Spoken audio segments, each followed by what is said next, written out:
Thank you for joining us on the Met Report. I'm Zachary Johnson. And I'm Clayton Strawn. There's a special deal for students right now on professional attire. JCPenney is taking everything down this Sunday by 40%. If you're on a budget and need some suits, dresses, sport coats, dress pants, or shoes for that interview or new job, start at the JCPenney Suit Up event for 40% off professional attire. It starts on Sunday, February 24th from 6:30 p.m. to 9:30 p.m. If you're an MSU student, you can pre-register on JobLink through Student Hub and enter to win a $25 gift card. If you're a UC Denver student, register on Handshake. This will take place in Northfield at the Stapleton location only. This next month, the Denver Gay Men's Chorus is performing 3 shows in celebration of Latin music and culture.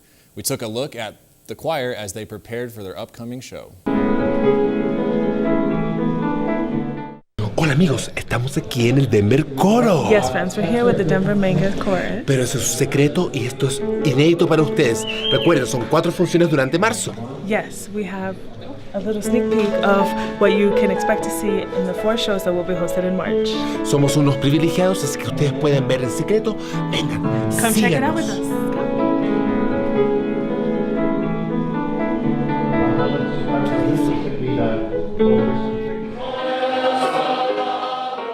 The Denver Gay Men's Chorus is a non-profit whose stated goal is to foster tolerance and acceptance through music. This spring, the choir will explore Latin and Spanish culture and will include an 8-piece band and dancers.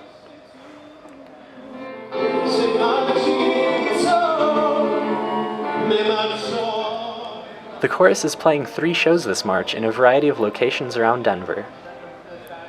To learn more about the choir and to find tickets to a show near you, visit rmartsassociation.org. Last Thursday, the LGBTQ Resource Center held their annual Love is a Drag show. Corey O'Leary got to know this lovely community and has their story.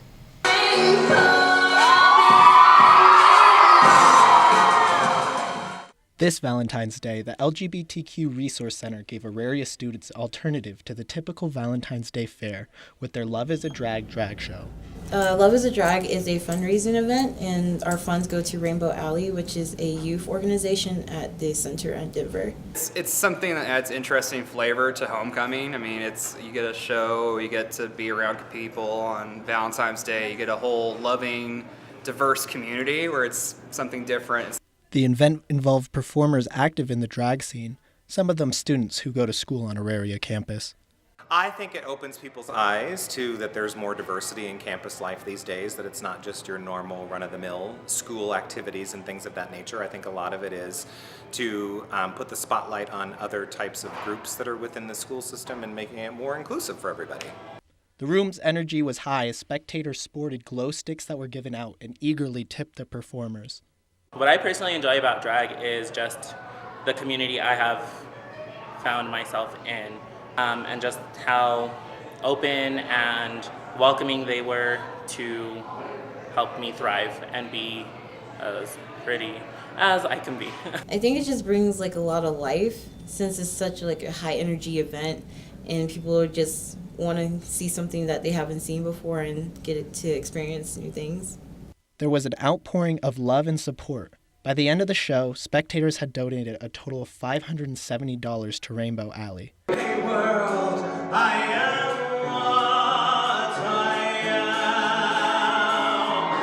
For the Met Report, Corey O'Leary. I tell you what, gentlemen, it seems like this winter weather has been pretty relentless the last couple weeks. I don't know, I've kind of been enjoying it myself. No, yeah, it's definitely been cold. We've only made it to about 32 degrees in the past 10 days, but we're going to go look at that, what's coming in for tonight and then tomorrow on the green screen here. So let's go take a look at that. So on our radar and satellite, you can see we have some clouds streaming in from the southwest here. Already some snow showers developing along the Grand Junction area, but as we take a wider view, you'll notice our storm is just down here to the southwest into Arizona and New Mexico. That will be making its way into our state tonight and into tomorrow night. But as far as current conditions are concerned, we're only sitting at 27 degrees and it feels like 18. It's because of that east wind at 9 miles per hour, but look at that humidity, 92%. So we're quite saturated out there, so you'll definitely feel the cold even with a jacket. We'll take you through the next few hours, 29, 30, and 25. But notice, 9 p.m. tonight, snow showers is expected. So if you're out and about tonight, keep that in mind. Today, only 32. I doubt that we'll hit that temperature, but we'll see. Snow is expected, and notice that north-northeast wind at 11 miles per hour, which is indicative of our winds are going to be shifting from the northeast. We'll bring in a drier weather pattern with that as well. But we're going to talk about more of the warmer weather in the forecast, 7-day, and of course the photo of the week. But I'm going to toss it back to the desk for some more news. There's a new restaurant on campus that has the students buzzing. Yekta, tell us more about this. That's right, Zach. Los Molinos is the newest restaurant on campus, providing students with a new lunch spot. I had the pleasure of meeting the owner and even trying some of their food. Los Molinos translates to wishing well in English, and in here, you'll have the best luck. We've actually been on campus with our food truck for about 10 years now, and we just became an authorized caterer last year. Their passion for food, customers, and sense of togetherness is what makes them stand out. Our prices are very reasonable and our portions are gigantic. And so I think with that, they were kind of sold on having us here. Ivy Perez Casillas, along with her husband and brother, are the proud owners of this location. We're so extremely happy and blessed, and all smiles. We're still smiles. We're in the fifth honeymoon stage of being here. Now a CU Denver alum, Ivy understands the financial struggles all college students face. Sometimes students are kind of not financially okay, and I was there, I was a student, so there's been plenty of students that come in here and their card doesn't run for some reason, or they come and they look at the menu and they're like, oh, it's okay, and I reach out and I say, no, it's fine, it'll be on me, it'll be on us, and we want everyone to kind of understand that we are very welcoming and our food is really good, and maybe today they don't have the money to pay for it, but next week they will. From sweet desserts, spicy chips, and savory candy to homemade traditional dishes, at Los Molinos, you are family. And if you can't decide what to order from the menu, Ivy can recommend one of her favorite dishes. I would say I could never turn down a smothered burrito. My favorite is a barbacoa. For the Met Report, yeah, we are Paisa 100, Yekta Eskandari.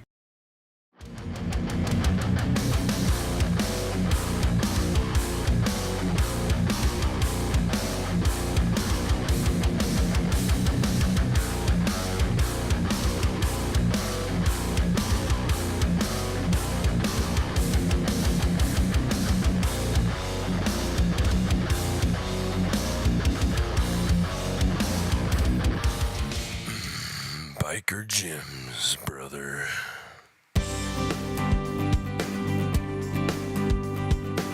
Hi, this is Wellington Webb, former mayor of Denver, Colorado from 1991 to 2003. I was so pleased to receive an honorary doctorate from Metro State University. It's been a great highlight of my life. And I also want to take this opportunity to say happy birthday to you on your 50th anniversary.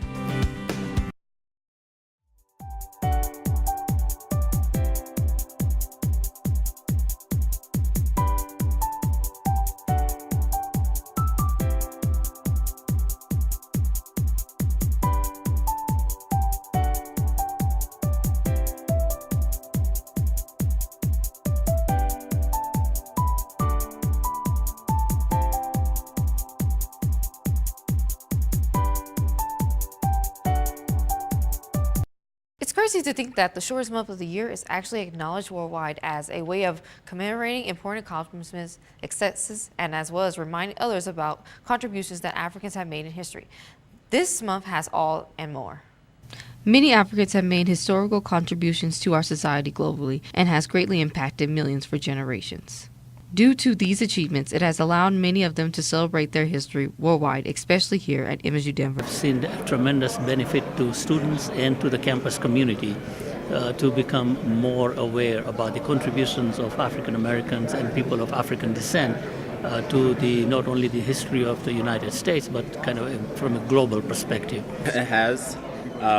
It sheds light to the historical impacts African Americans have made that is too often neglected. This plays a huge part in terms of like learning about the African American history and also like Africans in the diaspora and the continent. Historical contexts behind things that continue to influence us today. However, it turns out that the United States isn't the only country in the world that celebrates it. Several other countries like Canada, the Netherlands, Iceland, the United Kingdom, and Germany acknowledges it as well. However, the United States, Canada, and the United Kingdom celebrate it in February, while the Netherlands, Iceland, and Germany celebrate it in October.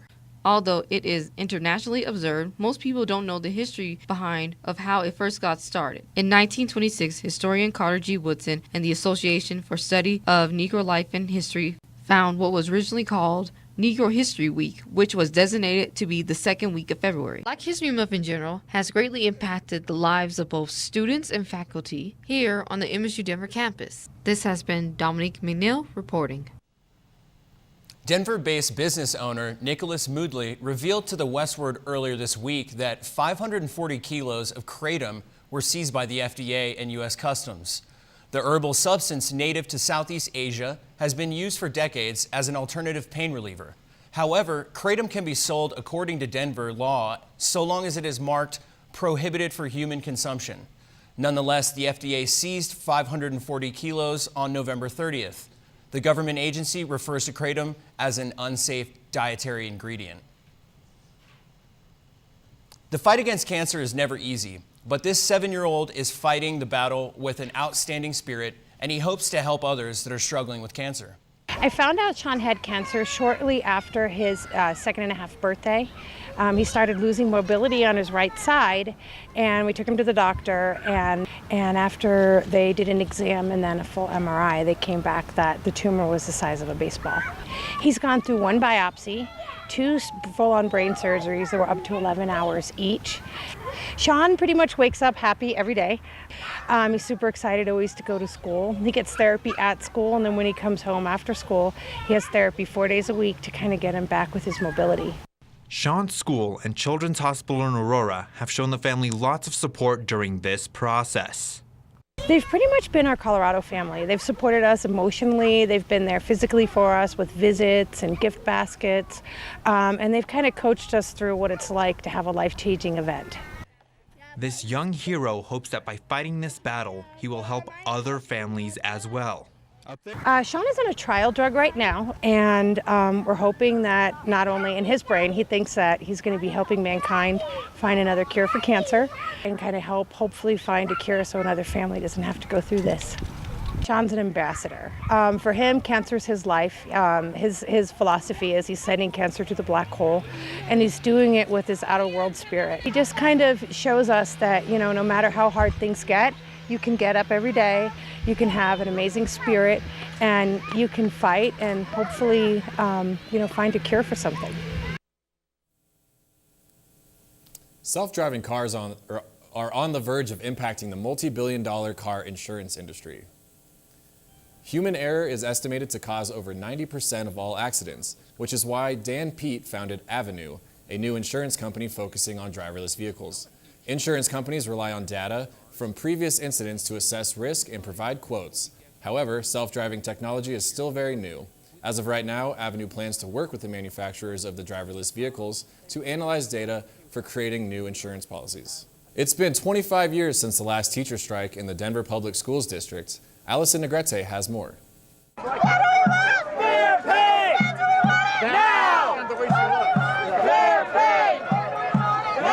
It has been 25 years since the last teacher strike in Colorado, but this time it's not about the students, it's about a higher paying wage. I definitely think they should be paid more. I mean, they're on strike. Being on strike should be a signal. The whole county of Denver is on strike right now. Should be a signal that they really need a change. Being a teacher is a hard job, honestly. My mom's a teacher. I know how hard she works for her students. I know that is, it's a pain. Like, you have to have a passion for it. More than 2,000 teachers in the Denver Public Schools District were refusing to go to work until they got a raise. As the rent in Denver rises and being paid the lowest in the country, it is making it difficult for Colorado teachers to keep up. I think teachers should be paid more, as education is kind of the foundation of all of society, you know? Like, it's what literally causes kids to grow up and be teachers or astronauts or politicians or builders or whatever it might be, you know? So I think teacher pay is very important, especially since it's so expensive to live and work in Denver right now. So it's kind of sad that some teachers have to work second jobs or they commute nearly 4 to 5 hours a day. So I think, yeah, teachers should be paid more. For the Met Report, Allison Negrete. Last week, NASA announced that after 14 years of exploration on the surface of Mars, the Opportunity rover has expired. The initial Mars mission was only supposed to last 90 days, but Opportunity proved to be extremely dependable and resistant to Mars's harsh conditions. The rover's crowning achievement was taking some of the first high-definition photos of fine-layered Mars rock. These photos showed ripples proving that water once flowed on the red planet's surface. Unfortunately, during a dust storm, the rover died after sending one final message to NASA headquarters. This is not the end of NASA's Mars exploration. Curiosity, a more advanced rover, landed on Mars in 2012, and another rover is scheduled to launch in 2020. Earlier this week, Senator Bernie Sanders announced his 2020 presidential candidacy. The independent senator from Vermont posted an 11-minute video to his YouTube account on Tuesday to discuss reasons he is again seeking the Democratic presidential nomination. In the video, Senator Sanders cites, among other things, climate change, unifying leadership, and health care for all as his motivation to run for president. Within the first 24 hours of his announcement, Senator Sanders raised almost $6 million in campaign donations. Together, you and I and our 2016 campaign began the political revolution. Now it is time to complete that revolution and implement the vision that we fought for. With a new twist in the case of the alleged attack on Fox's Empire star Jussie Smollett, and with student reactions on campus, Bobby Bennett has the story. With a new twist in the case of the alleged attack on Empire star Jussie Smollett, according to two federal officials, the FBI and the U.S. Postal Inspection Service are both investigating whether or not the star played a role in sending a threatening letter before his alleged hate crime attack. Smollett, who identifies as a gay man and has said to be a strong advocate of the LGBT community, could face criminal charges if found guilty of staging the attack. Now with reaction from students on campus. It's crazy to think that anyone would do that, but in this day and age, anybody's trying to get attention, especially with social media. And I mean, a guy like that, he's famous. Like, his job is to kind of get attention. It makes everyone look bad, especially with someone who's famous, who has such influence, you know, and the fact, you know, he has fans from his show Empire, you know, people look up to him. Honestly, I think it might be a good thing if you stopped watching. I think that showed the right kind of statement. I mean, remember House of Cards? Like, maybe it's showing a good message that, like, the industry will not tolerate this. I mean, you think they'd want to keep going public about it. You know, they would have nothing to hide with all of this happening. But the fact that they are pulling back, that's definitely doesn't make him look good. Liars never prosper. Smollett has proclaimed himself as an LGBTQ advocate. We're not sure what kind of afterlife his infraction may have on his very own community. As of now, Smollett's team is keeping quiet, a far cry from when the original story broke. If convicted, Smollett can face felony charges. For now, we'll see how the story unfolds. For the Met Report, this is Bobby Bennett.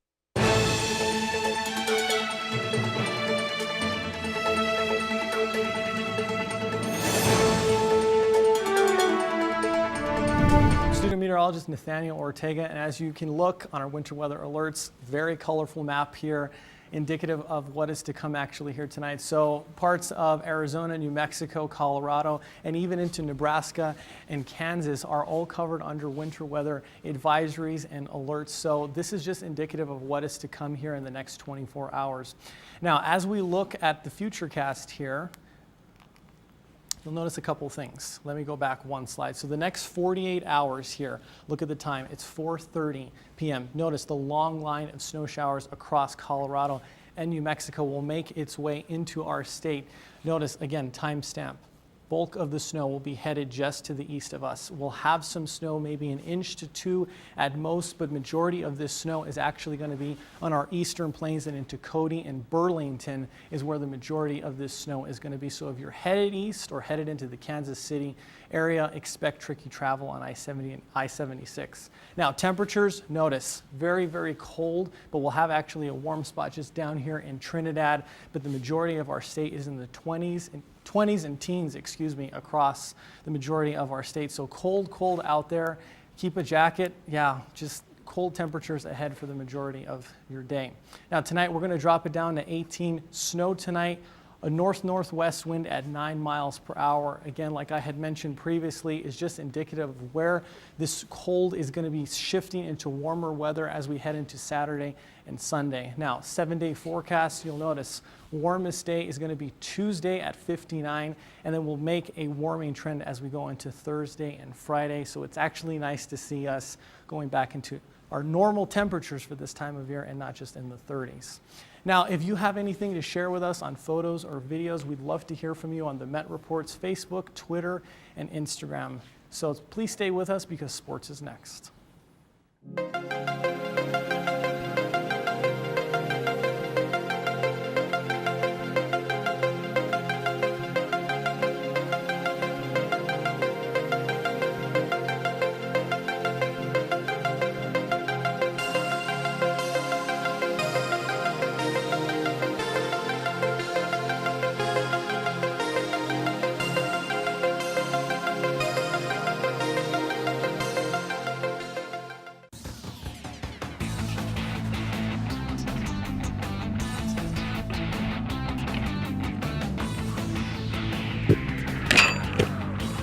I'm Juan Arellano, and this is the Templo Futbolero. Y en esta edición la tenemos en las 65 ocasiones, el Colorado, Guadalajara, Denver, Denver Cape.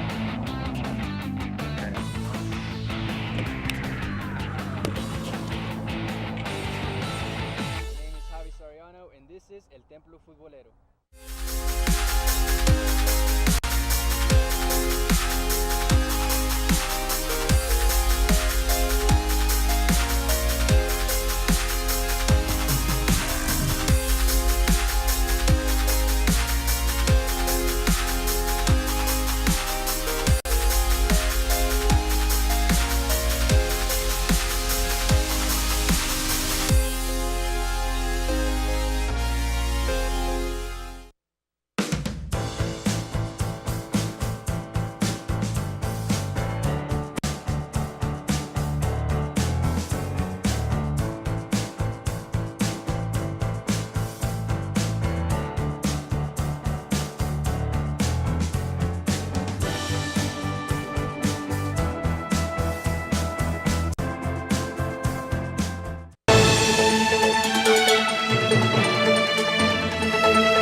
Howder with EMET, bringing you all the latest and greatest in the entertainment world. Well, it's Oscars weekend, and this year's show is exceptionally controversial, especially with it being hostless. I wanted to see what my fellow Roadrunners thought about the much anticipated, or maybe not so much anticipated show that's happening this Sunday. Check it out. Hearts are breaking all over Hollywood. For Kevin Hart, that is. The comedian was set to host the 91st Academy Awards, but after a slur of homophobic tweets resurfaced from 2010, even Ellen DeGeneres couldn't defend his honor enough to keep him as host. He seemed to give all of his apologies. He seemed like he cared a lot about it afterwards, and he did as much as he could to recover. Hart has addressed the matter multiple times, apologizing profusely, but ultimately resigned from the gig after the tweets blew up. This is only the second time in the Oscars history that the show will proceed hostless. But the big question really is, do people even care about the Oscars? I mean, it doesn't really fit like what it used to be. It used to promote a lot of like artists who actually had social issues brought to the rise. Now it's kind of just like, oh, let's make some money. Last year's Academy Awards was the lowest rated Oscars of all time, with a 25% drop in viewership. This can be attributed to a shift in Hollywood's political agenda, as well as the booming popularity of streaming services. Even so, some Roadrunners are hopeful that their favorite flicks might snag some awards out of the 8 films nominated for Best Picture. I think Bohemian Rhapsody should win an award, just because I don't know, I've seen it twice in theaters and it's very, very good. But I also like Black Panther a lot and I like what it represents and like who it represents. So either one. You can catch the Oscars this Sunday, February 24th at 6 p.m. May the best picture win. But now, on to the more important things. Let me tell you about the $100,000 gift bags every top nominee gets to take home. These swag bags not only include a luxury vacation on various tropical islands such as Costa Rica, but by receiving this high honor, you also get cannabis products from Colorado's own edible company, Coda's Signature Sweets, that will for sure blow your mind. But if these edibles aren't your thing, there are also other cannabis-based options such as lotions and other products in the bag. No wonder the pressure is a mile high. News sure does travel fast. That's right, we have your celebrity news straight out of Hollywood, reporting live at the studio. So, without further ado, here's the tea. Thought Cardi and Offset were split for good? Well, here's something that caught us a little off guard. After the couple were seen together at the Grammys, they left us wondering, are Cardi and Offset back on? Cardi stated in a recent interview that they're focused on raising their baby and are currently taking things slow. I'm Alina Howder with EMET, but don't go away, sports is next. At Metropolitan State University at Denver, our mission is to provide high-quality, accessible education that prepares our students for successful careers, postgraduate education, and lifelong learning in a global and technological society. Our values of diversity, access, and community help us provide opportunities for our students from all over the globe. In fact, we've just been named a diversity champion by Insight into Diversity magazine for 2016. Because at MSU Denver, we believe in transforming lives.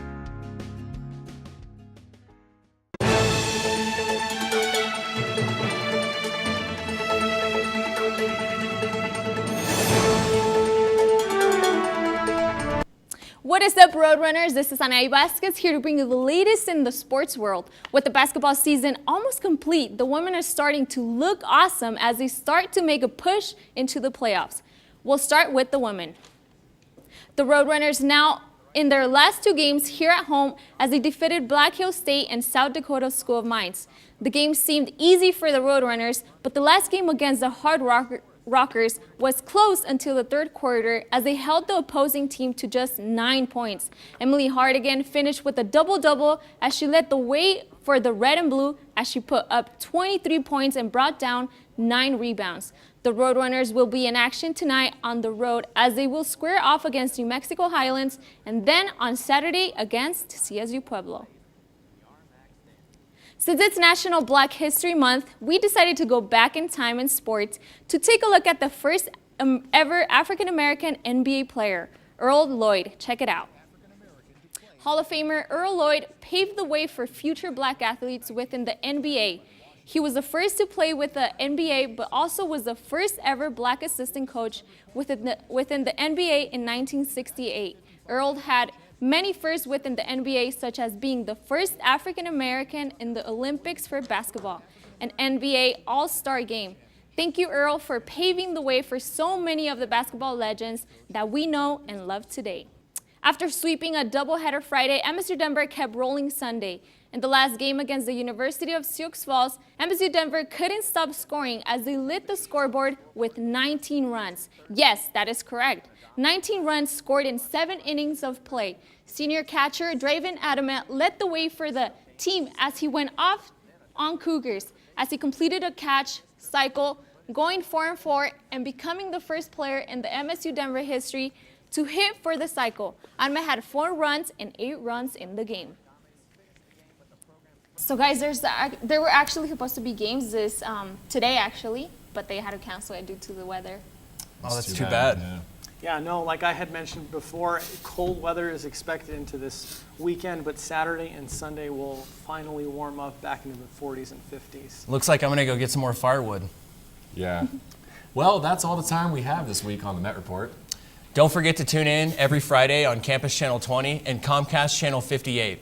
Be sure to check us out on Facebook, Twitter, and mymetmedia.com.